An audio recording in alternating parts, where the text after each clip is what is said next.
What we're doing here and what we've just done is set up a trigger object. As you can see, we've got the pool ball, we've got the K2, we've set up a lock-off camera, and we're going to place a dictaphone down as well to see if we catch anything. As you can see, the ball is in the middle of the triangle, and we will check back soon, see if we get anything on it. Okay, when we first came in, sat here and immediately had the emotion, call it that, on the side of my head. It was quite painful down my ear. And then as I sat there more, I felt a bit more uncomfy, and I was experiencing like burning in my chest area. I was picking up on a gentleman that obviously had some sort of passing to do with his lungs or his chest. And then Laura said she was picking up exactly the same, and it was a male who died of lung cancer. I then got a pain here, heart area, bust area, and there was a lady, I would say no older than about 45, 50, and she again was putting this feeling on me, and I feel she passed either something to do with the breasts or heart. I was getting the initial M, and Matt picked up on L, and I actually then got a name of May Lane. I then experienced pain in my shoulders on the top, which was actually behind me, pressing down on my shoulders as if to say, I'm here, you know, just to get her noticed. But I feel that she was actually more outside. She's actually seen perhaps outside, but she doesn't actually come inside a lot. It's more outside in this area by the windows. Why, Ash? Well, we've all got it all on camera. We all got in a circle, held hands. We invited the spirit down there. She was all in a small room to come into the centre of the circle. Now we said, right, lift their hands up, lift our arms up in the centre. Mine and Paddy's went up. This young girl and her friend, theirs went up. But both of hers went up, and I said, right, let go now. We won't let go. So Paddy's down there now, on her arms. Should see her hands up. Right, her fingers. That's why I'm a bit flustered, because it's been horrible down there. Her fingers are like that. I think Paddy's getting rid of it now. He wouldn't let go. She's stood like that because she can't move. Where we better go? Just to see whatever's down there is horrible. Let's go. Matt? Yes. I think we're needed. I don't know if it's going to be sorted. She's upset as well. She said whatever it is down there is not good.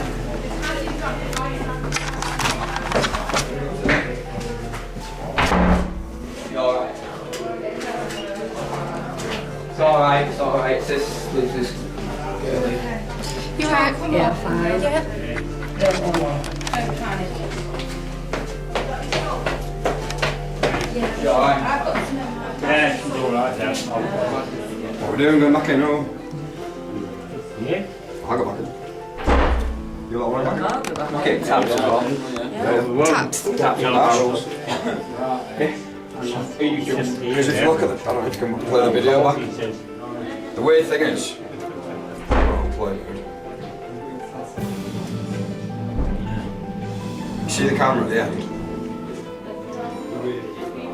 The weird thing is, this wasn't me. You guys alright? Yeah, it was a bit. Yeah, it's nasty down here. Yeah. Yeah, I can tell. So, that's it locked. Yeah. That's what's on. But then watch the camera now. I'm holding, well, you can see how solid I'm holding that. Look how quick that's gone from in there. Watch how quick it went down. Did you see the flash as it went down? I don't know, I've just come down. And then watch the camera. Guys, Yeah. sorry to interrupt you. Where was your activity? In this room. It's a dead small enclosed room. Okay. Who was on about the dead? Liz was talking earlier about, is there a dead small room? Yeah. Because she says that's where shit's going to happen. Yeah. In there, it's horrible. Yeah. This is what's just been happening to that girl. She couldn't move. She was locked. But then you can see how solid I'm holding the camera. When I went in there, we're on 69. And I was literally holding the camera solid like this for at least 15 minutes. And then towards the end, the camera started shaking. Okay, while we were sitting in this area earlier, I picked up on a gentleman who was smoking a pipe. He was smoking like the old kind of like tar tobacco, really, really strong. That's the one that Liz picked up on as well, that got the lung cancer. I also picked up on kind of like a hunting dog. Matt also kept seeing like a blunderbuss or like a shooting rifle as well, and that belonged to the dog's owner. That's quite far back, about 1700, somewhere that way.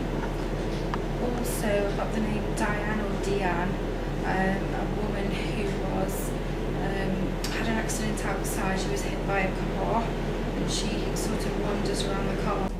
Can you copy this?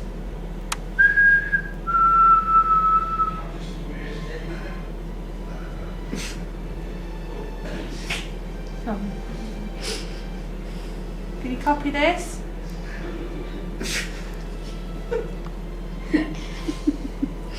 No. Can't whistle it out. I can't whistle. Can you copy that sound?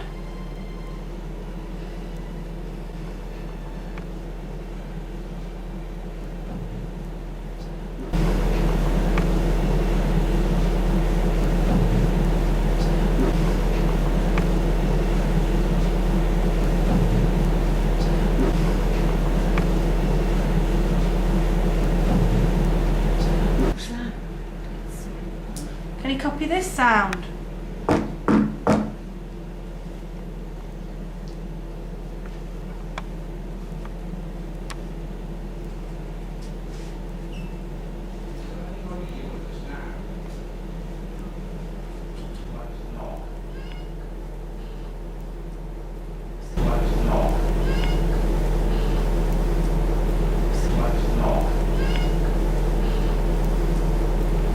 Did you hear that? Like a creak. I'll bring that in. This next door moved that quick, even slowing the footage down. It was almost unnoticeable.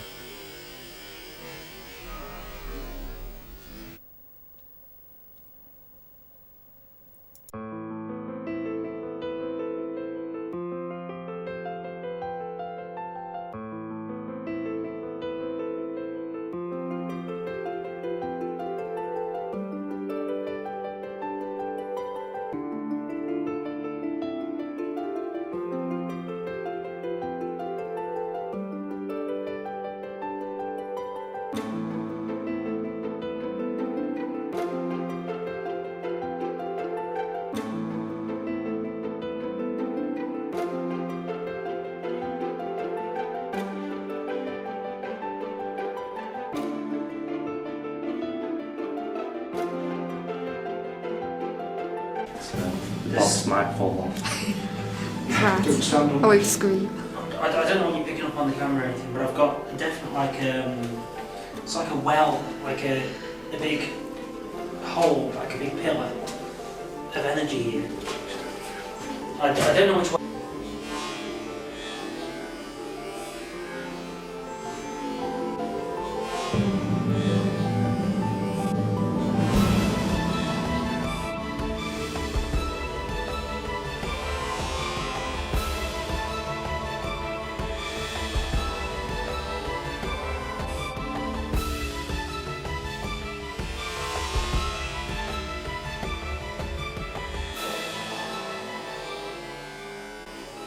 It's going, whether it's going up or down, but it just feels like if I stand here, it's not really effective. But if I move forward into it, I've got like this.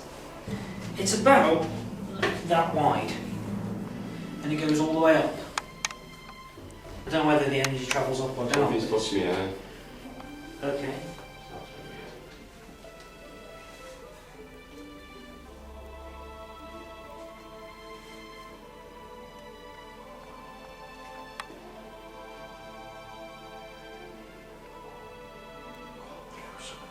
I don't know, I mean, we could try tabletipping an experiment down here. Yeah. There's enough space.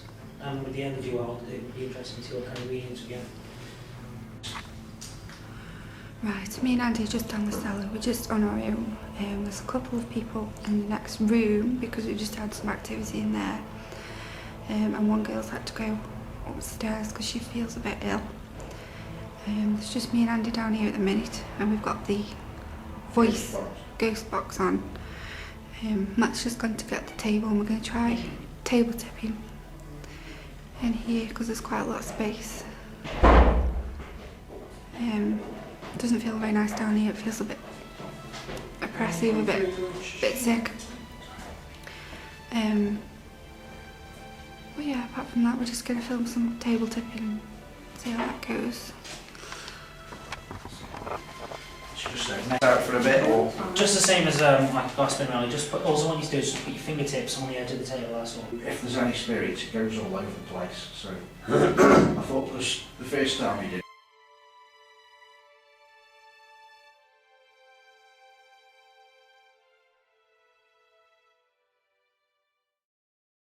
People are like, "Fuck, what's going on?"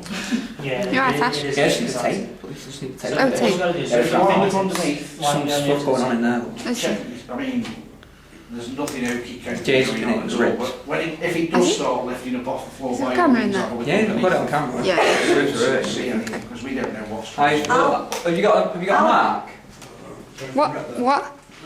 What's happened? Punch the ribs. Can we get that on camera? What's happened? You're getting punched in the ribs. Let me just turn it off night vision so took it off night vision, but the shadow there, that's it. Gee, you got me like it's turned into a red mark. Yeah. What, did he just poke you? Full on punch me in the ribs. Punched in the ribs? Hi, it's me again. I've just got home from the investigation we've just been on.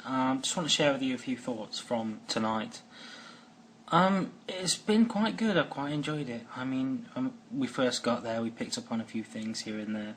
So I spent a good deal of time jotting some things down, as I said on the Facebook page already.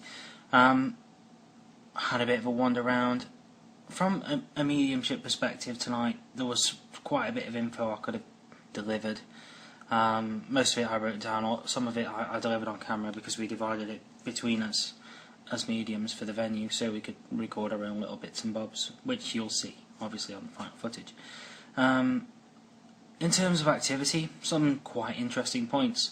Lots of EMF anomalies on our K2 meters, which is something that's quite rare a lot of the times, because a lot of the times we're looking for it and it never seems to transpire, but tonight it came pretty well.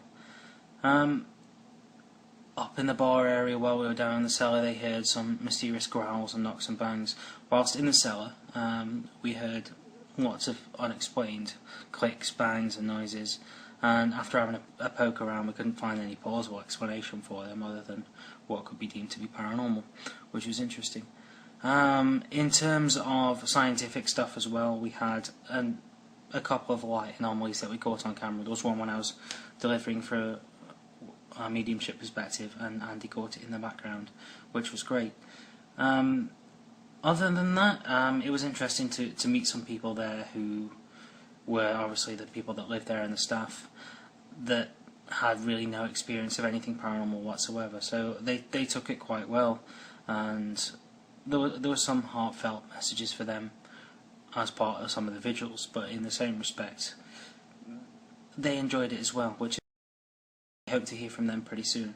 What I'm going to do shortly is get into bed, which I can imagine that you can see why I'd want to do that. I've been up all day and up all night. I had a little bit of a nap in between, but I'm pretty tired after delivering information from Spirit as well.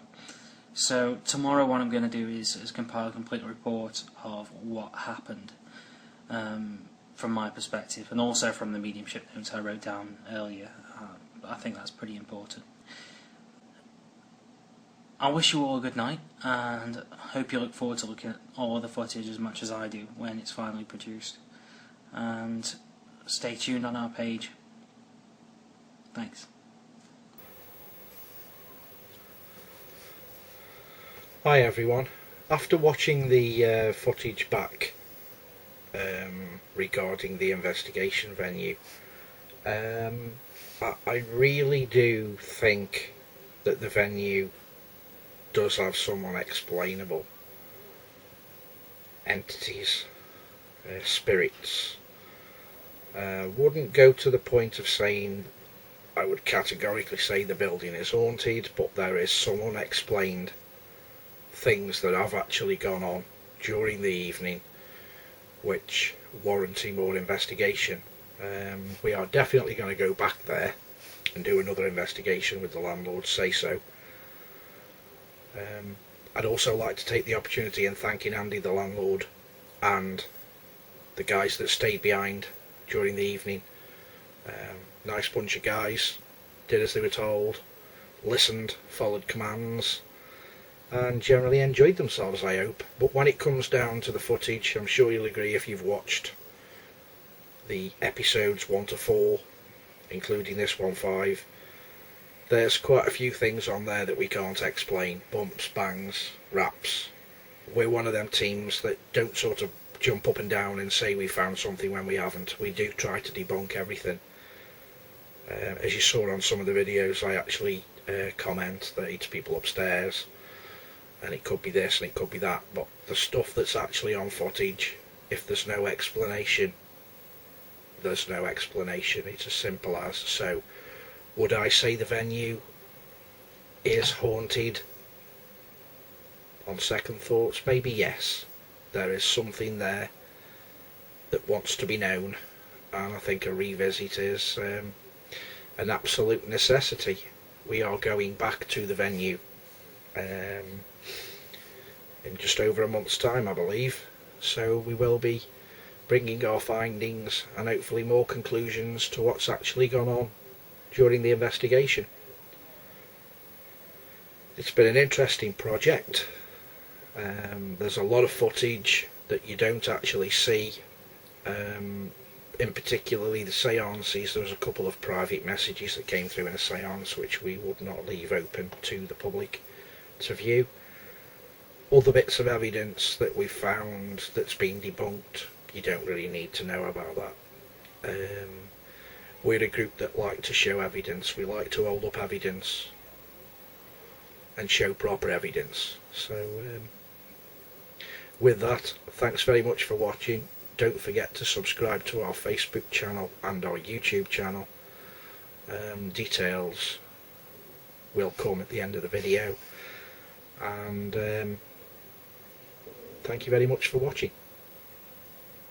This is Andy from Stoke Haunted, wishing you a fond farewell. Bye bye.